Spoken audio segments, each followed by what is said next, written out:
Gradnja hiše je gotovo eden večjih projektov, ki se ga v življenju lotimo. Pri tem je ključno vprašanje, za kakšno vrsto gradnje se odločimo. Gospa Irena, vi ste strokovnjakinja iz gradbene stroke, že vrsto let se ukvarjate z opekami. Nam lahko najprej poveste, za kakšne vrste gradnje se Slovenci najraje odločajo? Opečna gradnja je na slovenskem trgu še vedno zastopana malo več kot 70%, ostalo so montažne gradnje, nekaj je pa tudi betonske gradnje. Slovenci še vedno, kot sem povedala, najraje gradimo z opeko, ker je to naš tradicionalni material in je tudi najbolj naravni material izmed vseh modernih gradbenih materialov, ki jih srečamo na trgu. Poleg tega, da je to recimo naš tradicionalen material, ima verjetno ta material tudi kakšne posebne prednosti, da se ljudje zaradi tega odločajo? Opeka je gradbeni material, ki ga naredimo iz 4 naravnih elementov. To so zemlja, zrak, voda in ogenj.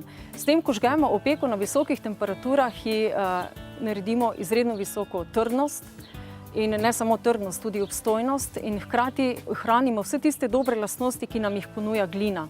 To pomeni, da nas opečni zid zelo dobro varuje pred vročino iz okolice poleti in pred hladom iz okolice pozimi, ker deluje kot akumulator. Masivna opečna stina akumulira to toploto in jo nalaga na svoje površine, takrat, ko je to potrebno in oddaja takrat, ko je prostoru hladno. Opečna industrija je v zadnjih 2 desetletjih doživela intenziv tehnološki razvoj, namreč nova tehnologija v opečni industriji nam omogoča, da izdelujemo zidake po posebnih tehnologijah in posebnih dizajnih, s katerimi dosegamo pri opeki ne samo boljšo energetsko učinkovitost, ampak tudi drugačne in hitrejše načine vgrajevanja opeka. Kot primer recimo Porotherm Dry Fix sistem, gre za brušeno opeko, ki jo zelo hitro vgradimo in ta način vgrajevanja je tudi suh način vgrajevanja opeka.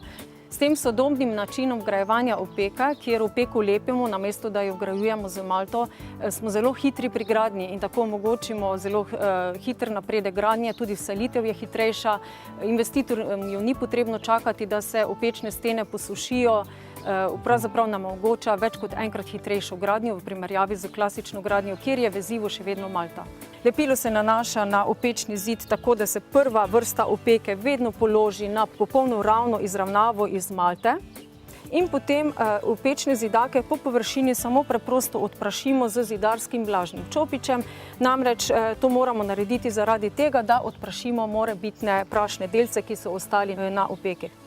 Za trajnost objekta, energetsko učinkovitost niso pomembni samo zidovi, ampak predvsem tudi streha. Streha je naš primarni ščit pred vplivi iz okolja in zagotovo je zelo pomembno, iz kakšnega materiala je narejena.